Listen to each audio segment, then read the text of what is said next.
Hello students, welcome back to my channel सरीशन Ayush institute. आज हम इंग्लिश का चैप्टर 14 पढ़ेंगे, द रोड नॉट टेकन। और इसके पोएट जो है रॉबर्ट फ्रॉस्ट हैं। तो ये वीडियो जो मैं आपको लोग को पूरा हिंदी में समझाऊंगी, क्योंकि इंग्लिश तो आप लोग की बुक में लिखी होगी तो वो लोग तो आप लोग पढ़ ही लेंगे। तो आपको हिंदी में समझा दूंगी पूरा वीडियो, आप लोग को पूरा चैप्टर जो है अच्छे से समझ में आ जाएगा। चलिए स्टार्ट करते हैं। छोटा सा चैप्टर है। कवि एक पीले वन के बीच से अकेले गुजर रहा था। वह ऐसे स्थान पर पहुंचा जहां उसे दो सड़कें विपरीत दिशाओं में जाती दिखाई दीं। उसके लिए यह चुनाव करना कठिन हो गया कि कौन सी सड़क पर जाए। दोनों पर तो चलना असंभव था। वह वहाँ काफ़ी समय तक खड़ा रहा।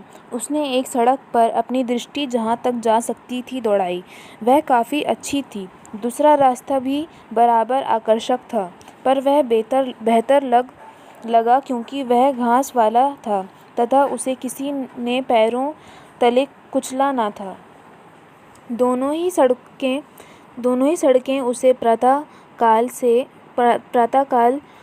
उसे एक जैसी दिखाई दी थी। कोई भी व्यक्ति अभी वहाँ बिखरी पत्तियों पर चला नहीं था और वह पत्ते काले भी नहीं पड़े थे। वह दुविधा में पड़ गया। अंत में उसने दूसरी सड़क को अपनाने का निर्णय ले लिया। उसने सोचा, यदि संभव हुआ तो वह पहली सड़क पर फिर कभी चल कर देख लेगा। पर उसे संदेह था कि उसे कभी भी वहाँ लौटने का समय नहीं मिल पाएगा। पर उसे लगा कि उसे सदैव ही अपने चुनाव पर अफसोस सा होता रहेगा। उसके वर्षों पश्चात वह अपने बच्चों को बताएगा कि किस प्रकार से एक बार उसे चुनाव करने की कठिन समस्या का सामना करना पड़ा था। उस समय उसने वह मार्ग चुना जो हरा भरा, साफ सुथरा तथा नया था। उस निर्णय ने उसके जीवन का मार्ग सदा के लिए निर्धारित कर दिया। इसी ने उसके जीवन में सारा अंतर ला दिया। तो मतलब कि कुल मिलाकर इसमें जो है कवि ने ये कहा है कि पोएट जो है उसने ये कहा है कि मुझे एक बार मतलब पूरा अपनी स्टोरी बताई कि जब मैं जा रहा था तो वहाँ पे दो सड़कें मिल गई जहाँ मुझे दो रास्तों में कन्फ्यूज़न हो गया कि मुझे इसमें जाना चाहिए उसमें जाना चाहिए। काफ़ी देर पूरा फिर वही फॉर्मेट इसने पूरा बताया कि मैंने ये सोचा, वहाँ पत्ते पड़े थे, वहाँ सूखे पत्ते पड़े थे, उसको पैर से किसी ने कुचला नहीं था, सारी चीज़ बताई। फिर उसने ये सोचा कि अगर मैं इस रास्ते पर जाता हूँ तो पता नहीं मेरे साथ ज़िंदगी में क्या होगा। मतलब उसने जो है सड़कों को अपनी लाइफ से कनेक्ट किया, सही रास्ता और एक गलत रास्ता करके। तो मतलब वो दोनों सड़कों में कंफ्यूज हो रहा था कि मतलब अगर उसको अपनी लाइफ से कनेक्ट करे तो ये कंफ्यूज हो रहा था कि सही मार्ग कौन सा है और गलत मार्ग, मतलब सही रास्ता कौन सा है मेरी ज़िंदगी के लिए और गलत रास्ता कौन सा है। लेकिन उसने फिर सोचा कि अगर मुझे टाइम मिला तो मैं अगर एक रास्ते पे जाता हूँ तो वापस आके दूसरे रास्ते पे चला जाऊँगा। लेकिन फिर उसने सोचा कि मुझे तो अभी इतना टाइम मिले, मतलब ज़िंदगी ख़त्म हो जाएगी, मुझे फिर वापस आने का वक्त नहीं मिलेगा। तो जो फ़ैसला करना है मुझे अभी ही करना पड़ेगा। फिर कल को मेरे बच्चे होंगे, मैं बच्चों को बताऊँगा किस तरह से मैं एक दुविधा में पड़ गया था। मुझे एक रास्ता मिला था जिसका मैं बहुत कठिन समस्या में पड़ गया था, मुझे समझ में नहीं आ रहा था मैं किस रास्ते पर जाऊँ। तो वो सारी चीज़ें अपने बच्चों को बताया करेगा। तो वो उस चीज़ में कंफ्यूज था, वही उसने जो है पूरा पोइट्री अपनी लिखी है इसमें, रॉबर्ट फ्रॉस्ट ने।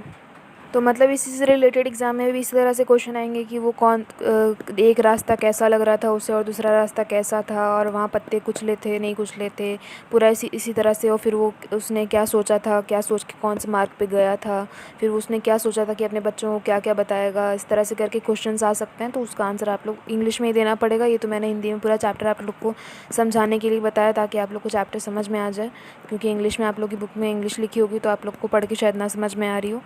तो आप लोग के लिए ये भी अच्छा होगा अगर आप लोग ये चैप्टर हिंदी में जो समझ लिया है आप लोग ने, उसके बाद आप एक बार जो है पूरा बुक में अपनी इंग्लिश में वो चैप्टर पढ़ें ताकि आप लोग को समझ में आ जाए। एक बार फिर से वो चीज़ जो है आपको इंग्लिश में एग्ज़ाम में लिखना ही पड़ेगा, इंग्लिश में ही लिखना पड़ेगा, तो आप लोग आराम से लिख लेंगे। तो एक बार अपनी बुक में से भी पढ़ लीजिएगा।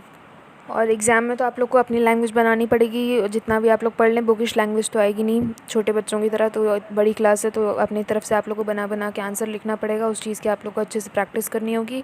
इसलिए बार बार कह रही हूँ, एक बार अपनी बुक में से भी पढ़ लीजिएगा ताकि आपको इंग्लिश में लिखना है तो इंग्लिश एक बार समझ में आ जाए। हिंदी में इसलिए मैंने बताया ताकि आप लोग को चैप्टर समझ में आ जाए। और बाकी क्वेश्चन आंसर्स भी आप लोग अच्छे से पढ़ लीजिएगा ताकि और सैम्पल पेपर्स अगर आप लोग कर सकते हैं तो सैम्पल पेपर्स कर लीजिएगा इंग्लिश के, और प्रीवियस ईयर्स के कम से कम पिछले 5 ईयर्स के सैम्पल पेपर्स, मॉडल पेपर्स कर लीजिएगा जिससे प्रैक्टिस हो जाए अगर आप लोग करना चाहें तो। क्योंकि ना एनआईएस में होता ये है कि कई एनआईएस वाले जो है ना पिछले साल के कुछ क्वेश्चंस जो है अगले साल के लिए रिपीट कर देते हैं। जैसे 2015 में जो क्वेश्चन आए होंगे वो 2020 में डाल दिया, 2022 में डाल दिया, कुछ क्वेश्चंस रिपीट कर देते हैं। तो उस चीज़ में आप लोग को हेल्प मिल जाएगी। अगर आप लोग पिछले ईयर्स के भी कर लेंगे तो कुछ क्वेश्चंस रिपीट होकर आ जाएंगे, तो वो मार्क्स आप लोग गेन कर लेंगे। और बाकी thanks for watching my video. कुछ भी डाउट हो तो आप लोग कमेंट सेक्शन में मुझसे पूछ सकते हैं। प्लीज़ मेरे चैनल को सब्सक्राइब करिएगा और मेरी वीडियो लाइक करिएगा अगर पसंद आई हो आप लोग को तो।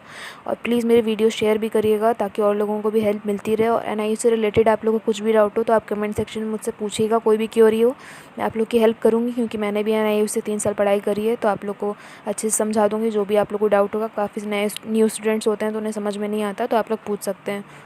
एंड बाकी प्लीज़ मेरे चैनल को सब्सक्राइब करिएगा और मेरी वीडियो शेयर भी करिएगा। और best of luck for your exams.